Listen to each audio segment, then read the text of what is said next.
Hello students, welcome to my channel. আজ আমরা একটি নিউজ পেপার রিপোর্ট বা রিপোর্ট রাইটিং নিয়ে আলোচনা করব।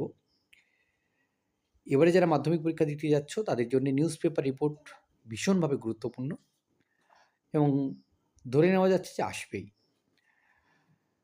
তো এখানে যে টপিকটা নিয়ে আমরা নিউজ পেপার রিপোর্ট আলোচনা করবো, এটা বেশ বহুল চর্চিত একটি টপিক, অপারেশন সিন্দুর। এই টপিকের উপরে একটা রিপোর্ট রাইটিং নিয়ে আমরা আলোচনা করব। Write a newspaper report in about 100 words on Operation Sindoor on the basis of the following points. নিচে বেশ কিছু পয়েন্টস আছে, তার ভিত্তিতে 100 শব্দের মধ্যে তোমাদের এই রিপোর্টটি লিখতে হবে, যার টাইটেল হচ্ছে অপারেশন সিন্দুর। নেম হচ্ছে অপারেশন সিন্দুর। কনফ্লিক্ট ডেট, মানে যে সময় এই সংঘর্ষটা হয়েছিল বা অপারেশনটা হয়েছিল, took place from 7 to 10 May 2025। Reason হচ্ছে India responded to the Pahalgam terrorist attack. Bharat কী করেছিল, পেহেলগামের যে আতঙ্কবাদীদের যে আক্রমণ হয়েছিল সেই আক্রমণের প্রত্যুত্তর ছিল হচ্ছে এটি। ইন্ডিয়াস অ্যাকশন, ভারতের অ্যাকশন কী ছিল, launched operation Sindoor with missile strike. Operation সিন্দুরের লঞ্চ করা হয়েছিল মিসাইল স্ট্রাইকের মাধ্যমে। টার্গেট অফ স্ট্রাইক, কোথায় এই স্ট্রাইকগুলো করা হয়েছিল, টেরর ক্যাম্পস ইন পাকিস্তান পিওজেকে। পাকিস্তানের মধ্যে যে আতঙ্কবাদীদের যে ক্যাম্পগুলো ছিল বা পিওজেকে, সেখানে নট মিলিটারি সিভিলিয়ান সাইট, কোনো মিলিটারি বা সিভিলিয়ান সাইটে মানে মানুষ যেখানে থাকে বা পাকিস্তানের মিলিটারিদের যে বেস, সেখানে কিন্তু কোনোভাবেই করা হয়।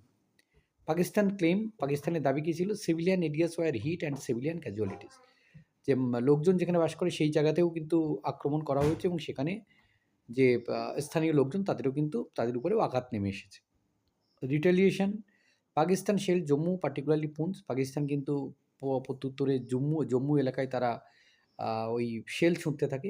India and Pakistan exchange drone strike, এবং ইন্ডিয়া ও পাকিস্তানের মধ্যে কিন্তু ড্রোন স্ট্রাইক মানে ড্রোনের মাধ্যমে যে যুদ্ধ, সেটা কিন্তু হয়েছিল। Escalation, both countries attack each other air bases. উভয়েই কিন্তু একে অপরের সঙ্গে একে অপরকে আক্রমণ করেছিল। Ceasefire declared on 10th May after DGMOs hotline talk, এবং যুদ্ধবিরতি ঘোষণা করা হয় 10ই মে, যখন ডিজিএমও হটলাইনে কথা বলেছেন সেই সময়। তো এই পয়েন্টসের উপরে বেস করে দেখে নাও কীভাবে এই রিপোর্টটাকে আমরা লিখব। সো আমরা টাইটেল কী দেবো, অপারেশন সিন্দুর launched, ceasefire declared after 4 days। এটা কিন্তু আমরা টাইটেল লিখতে পারি। তার নিচে লিখতে হবে বাই এ স্টাফ রিপোর্টার। এটা হচ্ছে নিউ দিল্লি মে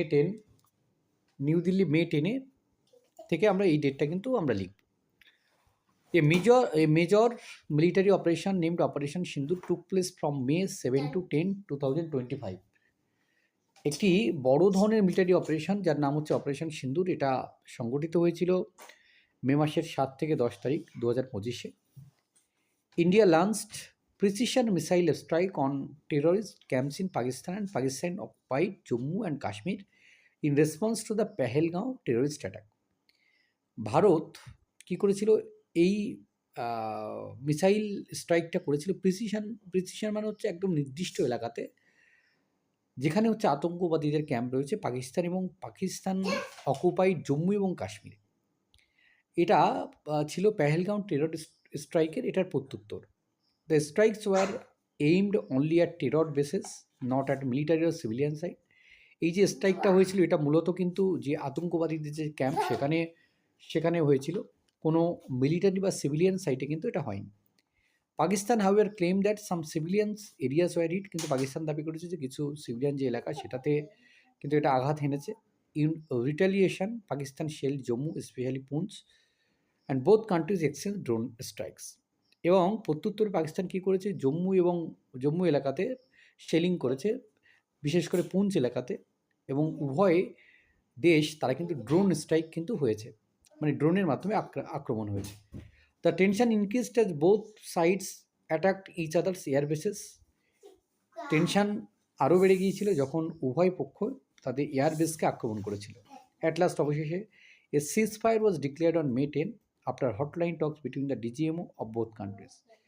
যে যুদ্ধ বিরতি ঘোষণা করা হয় 10ই মে পর, যখন হটলাইনে দুই দেশের ডিজিএমের মধ্যে কথা হয়েছিল। তো এই ছিল অপারেশন সিন্দুর নিয়ে নিউজ পেপার রিপোর্ট। তোমরা এটা ভালোভাবে দেখে নেবে এবং আশা করি এটা তোমাদের উপকারেও আসবে। ধন্যবাদ সকলকে সঙ্গে থাকার জন্য। দেখা হচ্ছে পরে নতুন কোনো ভিডিওতে।